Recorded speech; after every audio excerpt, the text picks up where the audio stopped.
Basically जो industry के अंदर एक्टिविटीज होती हैं उनको हम मोटे तौर पे दो एक्टिविटीज में डिफाइन कर सकते हैं या डिवाइड कर सकते हैं।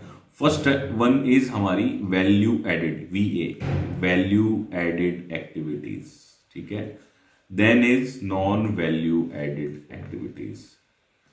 वैल्यू एडेड एक्टिविटीज क्या है? जिससे कोई प्रोडक्ट का साइज, शेप, फिटमेंट सारी चेंज हो रही है, वो हमारी वैल्यू एडेड एक्टिविटीज हो गई।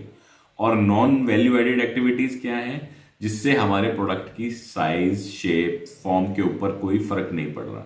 सपोज मैं स्टैंपिंग कर रहा हूं, कोई प्रोडक्ट प्रेस मशीन पे बना रहा हूं, जब मशीन ठप्पा मार रही है उस टाइम तो वैल्यू एडिशन हो रहा है, उसके अलावा कोई वैल्यू एडिशन नहीं हो रहा। चाहे माल बिन में गिर रहा है, बिन से मैं उठा करके उसको नेक्स्ट स्टेशन पे लेके जा रहा हूँ, ठीक है, इधर से उधर उसको घुमा रहा हूँ, जब ठप्पा लग रहा है एक्चुअल में वैल्यू एडिशन तभी हो रहा है। तो ये दो तरीके की एक्टिविटीज होती हैं किसी भी मैन्युफैक्चरिंग इंडस्ट्री में। अब जो नॉन वैल्यू एडेड एक्टिविटीज हैं इनको भी फर्दर दो कैटेगरी में डिवाइड किया गया है, एनएनवीए या ईएनवीए और मुदा। एनएनवीए क्या है? Necessary non value added activities या essential non value added activities, यानी कि ये हैं तो नॉन वैल्यू एडेड लेकिन फिर भी नेसेसरी है हमारे सिस्टम के लिए। जैसे कि इंस्पेक्शन, जब आप इंस्पेक्शन करते हो तो उसके अंदर प्रोडक्ट की कोई वैल्यू ऐड नहीं हो रही, सिर्फ आप जांच कर रहे हो कि पार्ट ओके है या नॉट ओके है, लेकिन बिना इंस्पेक्शन के आप मटेरियल कस्टमर तक नहीं भेज सकते। ऐसे ही जब आप मटेरियल ट्रांसफर कर रहे हो उस टाइम भी कोई वैल्यू ऐड नहीं हो रही, लेकिन मिनिमम ही करना पड़े, लेकिन आपको कुछ हद तक मटेरियल को ट्रांसफर करना पड़ेगा। तो ये सारी एक्टिविटीज क्या हैं? एनएनवीए हैं, necessary non value added activities है। और दूसरी कैटेगरी आती है मुदा या वेस्ट, जिसको हम टिम वुड्स के नाम से भी जानते हैं। और अगर हम किसी सिस्टम के अंदर बात करें तो टोटल 15%, कितना? 15% ही सिर्फ वैल्यू एडिशन होता है। अगर आपको लग रहा है कि मैं ये झूठ बोल रहा हूं या ये गलत डेटा है, तो आप जो प्रोडक्ट बना रहे हो, ठीक है, उसके सारे प्रोसेस लिख लो, 1 2 3 4 5, और हर प्रोसेस का क्या लिख लो आप? साइकिल टाइम लिख लो या प्रोसेस टाइम आप नोट कर लो। मान लो इसका 1 मिनट है, इसका 1 मिनट है, इसका 30 सेकेंड है, इसका 40 सेकेंड है, ऐसे करके आप टोटल कर लो, ठीक है। फिर उसके बाद आप देखो कि एक्चुअल में अगर आप वो प्रोडक्ट बनाने जाते हो तो आपको टाइम कितना लगता है, ठीक है। तो 15% जो है वैल्यू एडिशन होता है, और किसी किसी केस में तो सिर्फ 5% ही वैल्यू एडिशन होता है। बाकी 85 to 95% जो है फालतू की चीजें होती हैं, जिसमें ये सारी चीजें लाई करती हैं, जिसको हम टिम वुड या टिम वुड्स के नाम से जानते हैं, या अब नया एक टर्म चला है डाउन टाइम के नाम से भी, जिसको हम जानते हैं। तो वही अब हम आगे सीखेंगे कि ये टिम वुड या टिम वुड्स या डाउन टाइम क्या है। दोस्तों अब जानते हैं टिम वुड्स या 8 वेस्ट किनको कहा जाता है। बेसिकली ये जो है 8 प्रकार के वेस्ट हैं जो किसी भी इंडस्ट्री के अंदर, किसी भी सिस्टम के अंदर पाए जाते हैं, अगर उनको हम ध्यान से देखें।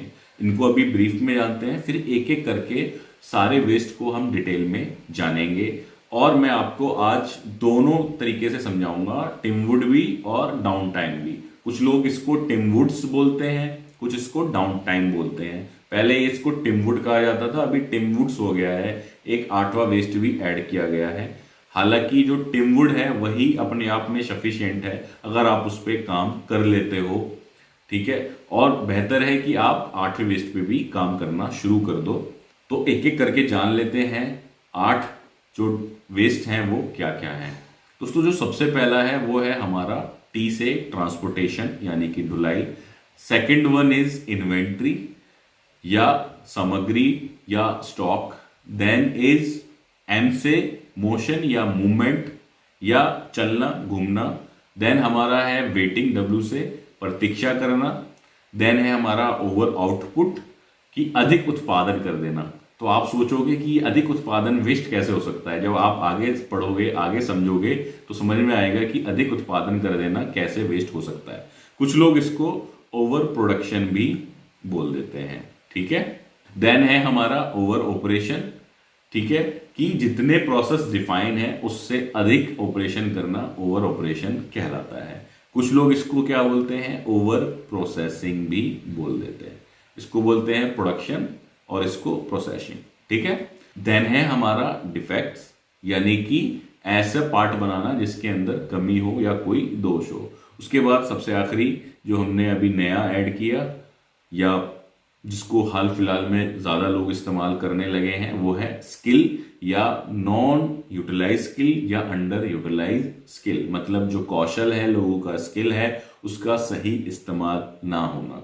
कि भैया डिग्री तो है भाई साहब के पास, एमबीए कर क्या रहे हैं, वो चपरासीगिरी कर रहे हैं। जैसे सरकारी नौकरी में होता है कि जो ओपनिंग निकलती है वो चपरासी की निकलती है, क्लर्क की निकलती है, अप्लाई कौन करता है, एमबीए वाला करता है, बीटेक वाला करता है। तो ये क्या हो गया, नॉन यूटिलाइज स्किल या अंडर यूटिलाइज स्किल। अब इसको डाउन टाइम में जानते हैं। यही सारी चीजें हैं, बस क्या है यहां पर थोड़ा सा टर्मिनोलॉजी चेंज कर दी गई है।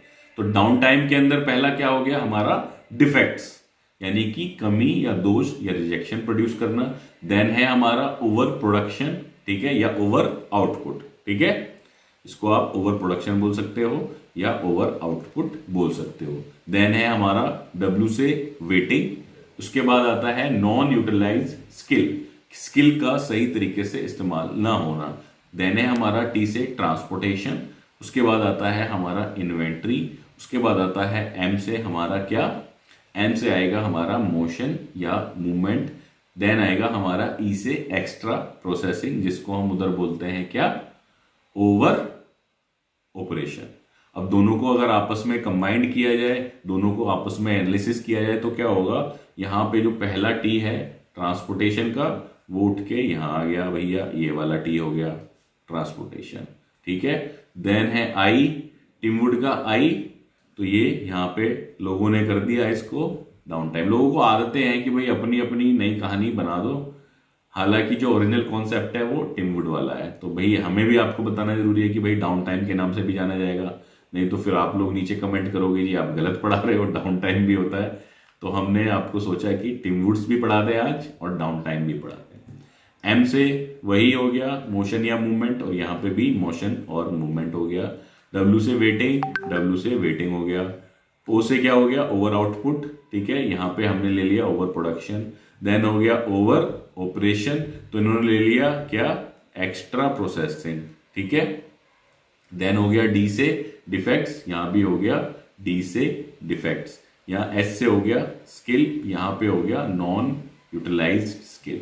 तो ये दोनों का आपस में संबंध है, डाउन टाइम का और टिमवुड्स का।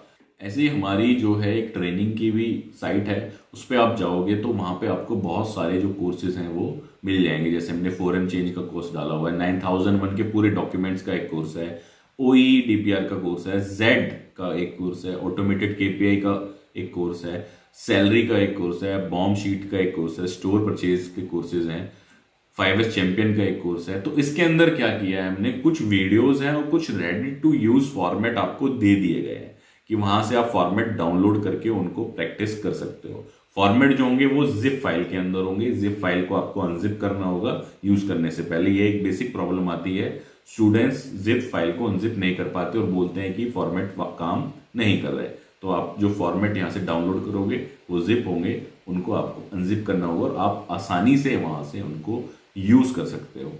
उम्मीद है दोस्तों आपको वीडियो पसंद आई है और आप ये जो टिमवुड वाली बात है जो मैंने आपको बताई उसको इम्प्लीमेंट करोगे अपनी इंडस्ट्री के अंदर और एक चेंज लेकर के आओगे। अगर वीडियो अच्छी लगी और यहाँ तक आए हो तो वीडियो को लाइक करना ना भूलें, और चैनल पे अगर पहली बार आए तो चैनल को भी सब्सक्राइब, ताकि ज़्यादा से ज़्यादा लोगों तक ये जानकारी पहुँच सके। धन्यवाद।